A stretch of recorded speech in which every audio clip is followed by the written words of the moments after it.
Hey guys, and welcome back to another video. For today's video, we're going to continue down the list of the 50 best horror movies that you've never seen, which, by the way, I also found out I completely skipped number 35.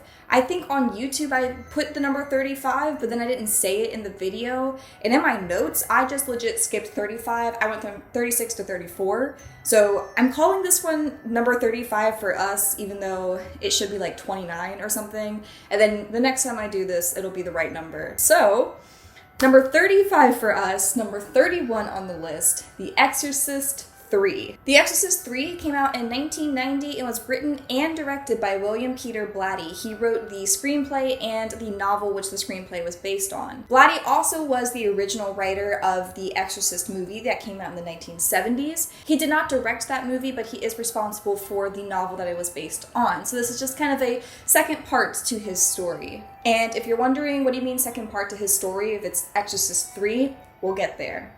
But first, I'm going to give you a quick synopsis of the movie. Taking place 15 years after the first Exorcist film, Father Dyer and Lieutenant Kinderman get together once a year to sort of reminisce on the past, talk about Father Karras, who's the one that passed away in the first movie, and just sort of be there for each other during sort of a difficult time, the yearly anniversary of Father Karras' death. For those of you who may not remember or may not have seen the original first Exorcist, Karras is the man who threw himself out of the window at the end and fell down the stairs, passing away. And Lieutenant Kinderman is currently working on a murder case where they're finding dead bodies that have the similar markings to someone named the Gemini Killer, who was alive 15 years ago but has since been executed. The interesting thing about these deaths that Lieutenant Kinderman is investigating is that they all have the mark of the Gemini Killer, but the fingerprints that come back from the crime scenes are all different people, which just simply doesn't make sense of why the MO would be so similar to a previous serial killer, yet all of the forensic evidence is coming back as different people. And Father Dyer ends up having to go to the hospital just to get some regular testing done, but he's admitted to one of the beds, and while Lieutenant Kinderman is there visiting him,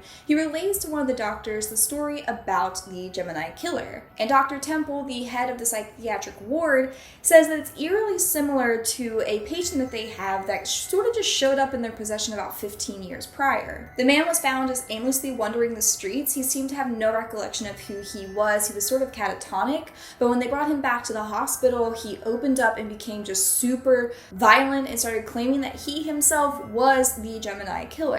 And whenever Lieutenant Kinderman asks to speak to this man, he is sort of shocked to find that the guy claiming to be the Gemini Killer is Damien Karras, but that's seemingly impossible because Karras is supposed to be dead. He was the one that fell down the stairs in the first film. And right before meeting the supposed Gemini, Father Dyer, who was in the hospital for regular testing, is found dead with all of his blood completely drained out of him. And he has those similar markings of the Gemini Killer.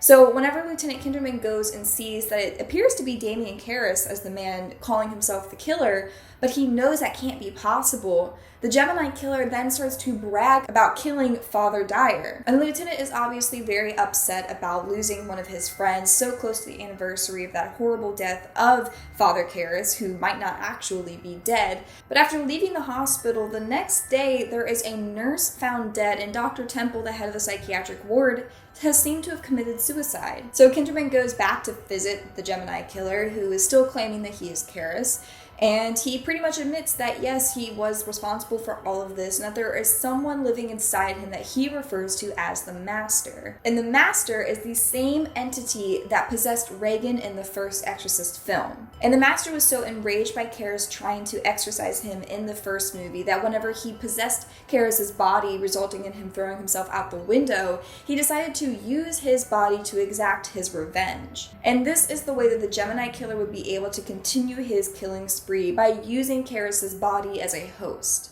And he tells Lieutenant that at night he leaves Karras' body, possesses the body of someone else in the hospital, and then uses their body to commit these murders, which then makes sense to Lieutenant Kinderman as to why the forensic evidence of all of these victims is coming back as someone different. because while it's the same person inside doing the killing, it's not the same body. And the Gemini killer starts to try to go after Lieutenant Kinderman and his family. He's told him everything there is to know, so he knows that Lieutenant Kinderman is onto him, and if he doesn't act fast, he might just be in the same situation as the first movie.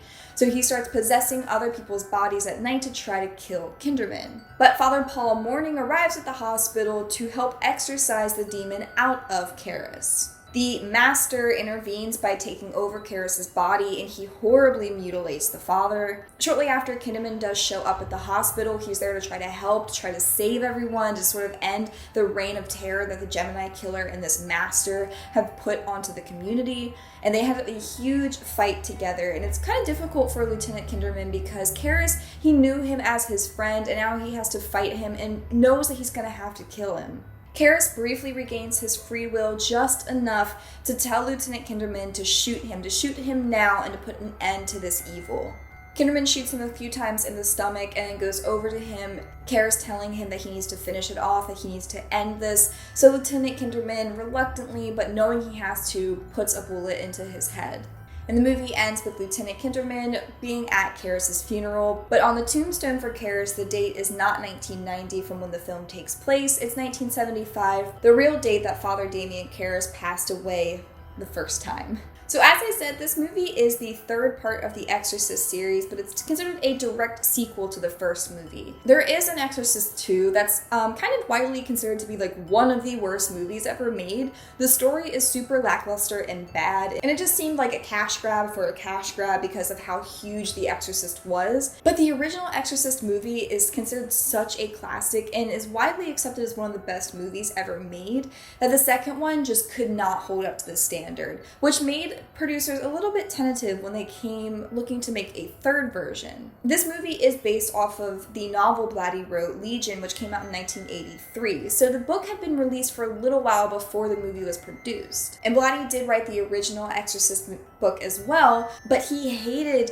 the results of the second movie. He thought it was really stupid and just a terrible continuation of his story, so that's why he wanted to write the actual sequel to the movie. And he even was talking to John Carpenter about directing, but Carpenter backed out of the project after learning that Blatty really wanted to do the directing himself. He didn't do any of the directing in the first film, but he just had a better sense of what he wanted out of this movie, and he didn't want it to be a super horror movie like the first one was. He wanted it to be more of a psychological thriller, which I would say he was successful in that. This movie is very quiet, there isn't a lot of blood and gore, and it's very much about the dialogue in the film. You can really tell that someone who writes novels wrote the screenplay for this. In particular, the Gemini killer, Father Damien Karras, has such great monologues. Brad Dourif, who plays the Gemini killer in this film, does a fantastic job. And they do subtle face changes while he speaks to show that he's kind of bouncing back and forth from different people. Hey guys, Editing Gabe here. I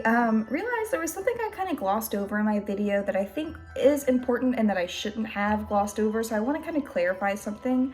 I mentioned that Brad Dourif, who plays the Gemini killer, they do I said in the video that they do a subtle makeup change to change his facial structure, and that's not really true. They did a little bit do some makeup on him to give him shadowing, but they actually brought in Jason Miller, who was the guy who played Father Karras in the first film. So whenever the Gemini killer kind of bounces back and forth from the Gemini killer to Father Karras, that is actually Jason Miller playing that character.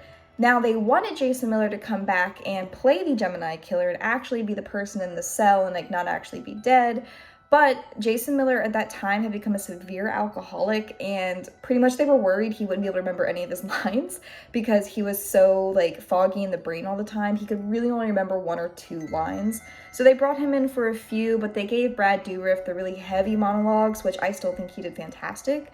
But yeah, I wanted to kind of clarify that it is a different person. It's not just makeup on Brad Dourif. And that's the reason why, and I just felt like that was important and I shouldn't have glossed over it, so.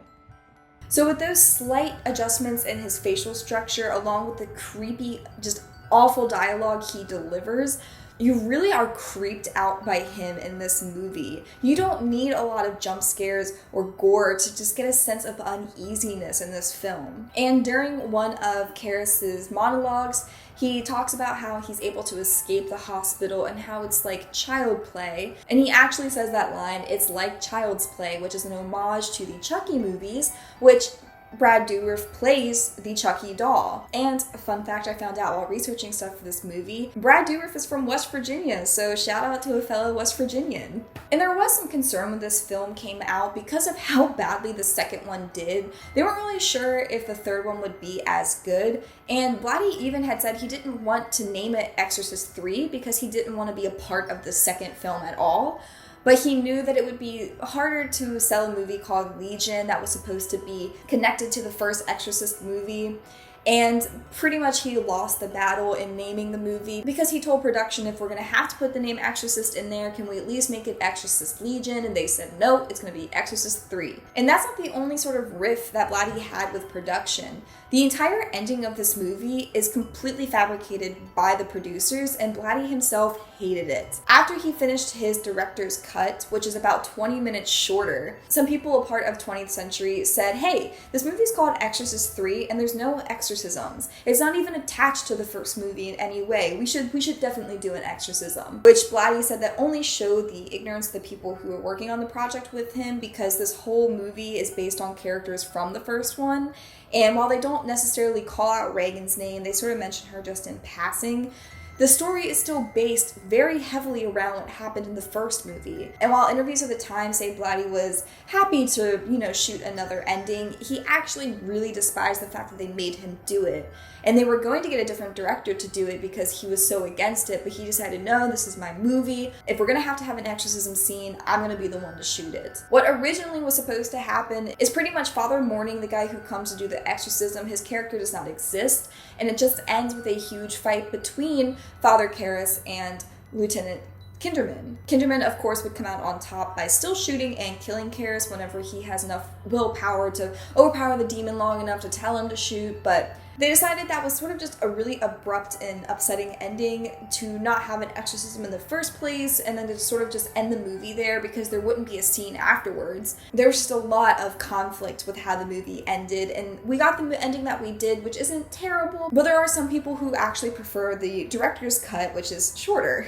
And although the Exorcist II movie did not get a lot of really good reviews, this one, while it was slow out of the box office, did end up getting kind of a cult following, and even now it's considered better than it was back then. More people are appreciating it for what it is. The 90s was a tough time for horror movies like this because they're more psychological and kind of low-key. They're very quiet, not in your face. And this was a time when slashers were really big, so not doing super loud, gory, heavy movies like that was sort of a risk.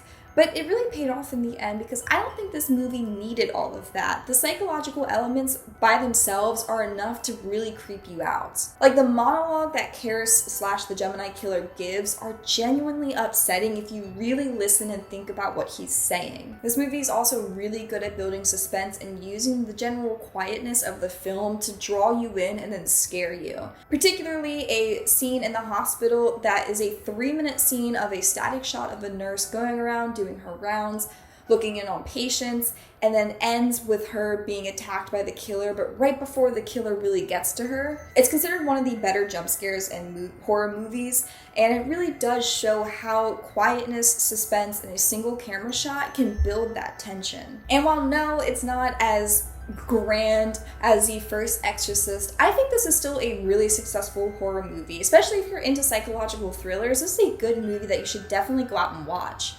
And it does reference the first movie and makes sense in my opinion. I don't think there's a lot of disconnect there. And I don't think forcing an exorcism scene at the end to connect it to the first one was really necessary. If you really know the story of the first movie, this movie makes perfect sense. So like the bigger hangups in this movie are kind of just Hollywood wanting money, which it is to be expected with a movie that came after such a blockbuster hit like The Exorcist. But I think Blatty still did a really good job with this film, and it was successful overall, and it's just gained more and more love as the years have gone on. Another little fun fact about this film, it's apparently Jeffrey Dahmer, the famous serial killer's favorite movie, so, I don't know if that helps or hurts it, but I thought that was kind of interesting. And as far as the gore for this movie, I'm going to give it a gorgeous rating because, like I said, it doesn't have a lot of blood and gore. it wasn't supposed to.